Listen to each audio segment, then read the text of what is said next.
चालू घडामोडी 13 जून 2026. पोलीस भरती एमपीएससी सर्व स्पर्धा परीक्षांसाठी चालू घडामोडीवरती प्रश्न विचारले जातात. हेच प्रश्न अतिशय कमी वेळात मी तुम्हाला रोज देत असतो. तर चला वेळ न घालवता आजचा पहिला प्रश्न पाहूया. तुर्की प्रजासत्ताकातील भारताचे राजदूत म्हणून कोणाची नियुक्ती केली? तर त्याचं उत्तर आहे रुद्र गौरव श्रेष्ठ यांची. प्रश्न 2. स्वप्नदास गुप्ता कोणत्या राज्याचे अर्थमंत्री म्हणून नियुक्ती करण्यात आली आहे? तर त्याचं उत्तर आहे पश्चिम बंगाल राज्याचे. प्रश्न 3. भारताने दिनेश त्रिवेदी यांची कोणत्या देशात उच्चायुक्त म्हणून नियुक्ती केली? तर त्याचं उत्तर आहे बांगलादेशामध्ये. प्रश्न 4 पाहूया.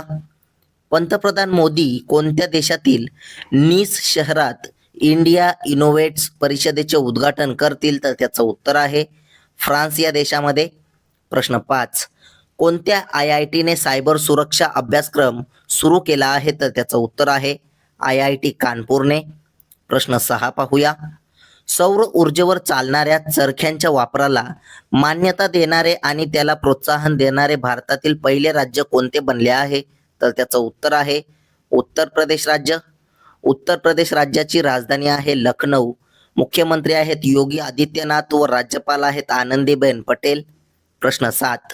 भारताच्या LVM-3 प्रक्षेपण वाहनांच्या तंत्रज्ञान हस्तांतरणासाठी कोणत्या संस्थेने खाजगी क्षेत्राकडून स्वारस्य अभिव्यक्ती मागवल्या आहेत? तर त्याचं उत्तर आहे इन स्पेस या कंपनीकडून. प्रश्न 8 पाहूया. कोणत्या देशाच्या माजी अध्यक्षांना 30 वर्षांच्या कारावासाची शिक्षा सुनावण्यात आली? तर त्याचं उत्तर आहे दक्षिण कोरियाच्या. प्रश्न 9. भारताच्या ब्रिक्स अध्यक्षतेखाली 13व्या ब्रिक्स शहरीकरण मंचाचे यजमान शहर कोणते आहे? तर त्याचं उत्तर आहे नवी दिल्ली हे शहर. प्रश्न 10. कोणत्या शहराच्या महानगरपालिकेने रस्त्यावरील खाद्यपदार्थ विक्रेत्यांसाठी QR कोड आधारित अनिवार्य अन्न सुरक्षा आणि स्वच्छता देखरेख प्रणाली सुरू केली? तर त्याचं उत्तर आहे अहमदाबाद शहरामध्ये. प्रश्न 11 पाहूया. केन विल्यमसन हा कोणत्या देशाचा क्रिकेटपटू आहे ज्याने आंतरराष्ट्रीय क्रिकेटमधून निवृत्ती घेतली आहे? तर त्याचं उत्तर आहे न्यूझीलंड देशाचा. प्रश्न 12. तेलबिया शेतकऱ्यांसाठी असलेली ऑइल सीड्स किसान मित्र ही व्हॉट्सॲप आधारित AI सक्षम सल्लागार सेवा कोणत्या संस्थेने विकसित केली आहे? तर त्याचं उत्तर आहे Indian institute of oil seed research या संस्थेने. प्रश्न 13. जसपाल राणा यांचे नुकतेच निधन झाले, ते कोण होते? तर त्याचं उत्तर आहे ते शूटर होते. प्रश्न 14 पाहूया. सिप्री इयरबुक 2026 नुसार अणुशस्त्रांच्या बाबतीत भारताचा क्रमांक कितवा आहे? तर त्याचं उत्तर आहे 6वा क्रमांक. प्रश्न 15. वन हेल्थ समिट 2026 कुठे आयोजित करण्यात आली होती? तर त्याचं उत्तर आहे फ्रान्स देशामध्ये. प्रश्न 16. SAFF अंडर-20 चॅम्पियनशिप 2026 चे विजेतेपद कोणी जिंकले? तर त्याचं उत्तर आहे बांगलादेशाने. प्रश्न 17 पाहूया. ICC पुरुष ODI संघ क्रमवारीत आपले नंबर 1 स्थान कायम कोणत्या देशाने ठेवले आहे? तर त्याचं उत्तर आहे आपल्या भारत देशाने. प्रश्न 18. कृषी मंत्रालयाद्वारे फ्रूट होरायझन 2026 या 2 दिवसीय कृषी कार्यक्रमाचे आयोजन कुठे करण्यात आले होते? तर त्याचं उत्तर आहे लखनौ येथे. प्रश्न 19. कोणत्या IITने मानवी ब्रेनस्टेमचा जगातील सर्वात तपशिलावर 3D ॲटलास प्रकाशित केला आहे? तर त्याचं उत्तर आहे IIT मद्रासने. प्रश्न 20 तुमच्यासाठी. ऑपरेशन पी हंट हा कोणत्या राज्य पोलिसांचा उपक्रम आहे? तर त्याचं उत्तर तुम्ही कमेंट बॉक्समध्ये नक्की सांगायचं आहे. तसेच कालच्या झालेल्या प्रश्नांवरती रिव्हिजन टाकूया. रिव्हिजन करणे हे अतिशय महत्त्वाचे आहे, त्यामुळे एकदम फास्टमध्ये कालच्या प्रश्नांचे रिव्हिजन पाहूया. 23व्या फिफा विश्वचषक 2026 चे उद्घाटन अलीकडेच कुठे करण्यात आले? तर त्याचं उत्तर आहे मेक्सिकोमध्ये. प्रश्न 2. कोणत्या देशाने जगातील पहिली व्यावसायिक चिप निओला मंजुरी दिली? तर त्याचं उत्तर आहे चीन या देशाने. प्रश्न 3. बालमजुरी विरोधी जागतिक दिन कधी पाळण्यात आला? तर त्याचं उत्तर आहे 12 जूनला. प्रश्न 4 पाहूया.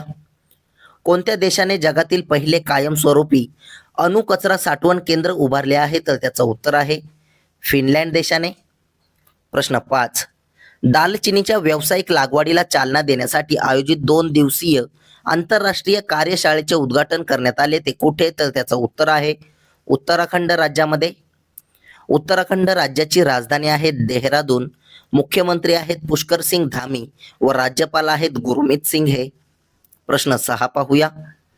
ग्रामीण भागात शेवटच्या टोकापर्यंत डिजिटल कनेक्टिव्हिटी सुनिश्चित करण्यासाठी कोणत्या राज्य सरकारने प्रोजेक्ट गंगा सुरू केला आहे? तर त्याचं उत्तर आहे उत्तर प्रदेश राज्य सरकारने. प्रश्न 7. गृहमंत्री अमित शहा यांनी अलीकडेच विनिमय नावाची लँड पोर्ट व्यवस्थापन प्रणाली कोठे सुरू केली? तर त्याचं उत्तर आहे नवी दिल्ली येथे. प्रश्न 8 पाहूया. जगातील सर्वात उंच पाण्याखालील मानवी स्टॅक कोणत्या राज्य केंद्रशासित प्रदेशामध्ये तयार करण्यात आला आहे? तर त्याचं उत्तर आहे अंदमान आणि निकोबार बेटे इथे. प्रश्न 9. सर्व प्रशासकीय स्तरांवरील भ्रष्टाचार नष्ट करण्यासाठी कुठे प्रोजेक्ट झिरो सुरू करण्यात आला? तर त्याचं उत्तर आहे केरळम राज्यामध्ये. प्रश्न 10. सॅपलिंग संवाद 2026 चे उद्घाटन कोणत्या शहरात झाले आहे? तर त्याचं उत्तर आहे अहमदाबादमध्ये. प्रश्न 11 पाहूया. रस्ते अपघातातील पीडितांना मदत करण्यासाठी राहवीर योजनेअंतर्गत रस्ते वाहतूक मंत्रालयाने कोणाशी भागीदारी केली आहे? तर त्याचं उत्तर आहे रॅपिडो सोबत. प्रश्न 12. उत्तर प्रदेशातील कोणत्या शहरात बॅटरी एनर्जी स्टोरेज सिस्टम असलेल्या 250 मेगावॅट क्षमतेच्या सौर ऊर्जा प्रकल्पाला मंजुरी देण्यात आली? तर त्याचं उत्तर आहे सीतापूर या शहरात. प्रश्न 13 पाहूया. वोग आयवेअरने भारतासाठी आपला नवीन ब्रँड अँबॅसेडर म्हणून कोणाची नियुक्ती केली आहे? तर त्याचं उत्तर आहे कृती सेनन यांची. प्रश्न 14. फोर्ब्सच्या रिअल टाइम अब्जाधीशांच्या यादीनुसार आशियातील सर्वात श्रीमंत व्यक्ती कोण बनले आहेत? तर त्याचं उत्तर आहे गौतम अडानी हे. प्रश्न 15 पाहूया. आंतरराष्ट्रीय प्रवासासाठी भारताचे इझी कनेक्ट मॉडेल स्वीकारणारे पहिले शहर कोणते बनले आहे? तर त्याचं उत्तर आहे वाराणसी शहर. प्रश्न 16. प्रिन्सेस ऑफ ऑस्ट्रेलियस अवॉर्ड 2026 जिंकणारा पहिला फुटबॉलपटू कोण ठरला आहे? तर त्याचं उत्तर आहे लिओनेल मेसी हे. प्रश्न 17. केंद्र सरकारने नागालँड सोबतच कोणत्या राज्यासोबत कच्चे तेल आणि नैसर्गिक वायूचा शोध व उत्पादनासाठी करार केला आहे? तर त्याचं उत्तर आहे आसाम राज्य सरकार सोबत. प्रश्न 18 पाहूया. फिच रेटिंग्सने आर्थिक वर्ष 2027 साठी भारताच्या जीडीपी वाढीचा अंदाज कोणत्या पातळीपर्यंत कमी केला आहे? तर त्याचं उत्तर आहे 6.4%. प्रश्न 19. 2026 ICC T20 विश्वचषकाचे यजमानपद कोण भूषवणार आहे? तर त्याचं उत्तर आहे वेल्स व इंग्लंड हा देश. प्रश्न 20 पाहूया. 114वी आंतरराष्ट्रीय कामगार परिषद कुठे आयोजित करण्यात आली होती? तर त्याचं उत्तर आहे जिनेवा इथे. प्रश्न 21 तुमच्यासाठी. भारतीय विद्या भवनचे अध्यक्ष म्हणून कोणाची नियुक्ती करण्यात आली आहे? याचं उत्तर तुम्ही कमेंट बॉक्समध्ये नक्की सांगायचं आहे. असेच रोजचे चालू घडामोडीवरील प्रश्न अतिशय कमी वेळेत पाहण्यासाठी आपल्या चॅनलला सबस्क्राईब नक्की करा आणि व्हिडिओला लाईक करा. तुम्हाला मंथली करंट अफेअरची PDF हवी असेल तर आपल्या टेलिग्राम चॅनलला सुद्धा जॉईन करा. धन्यवाद.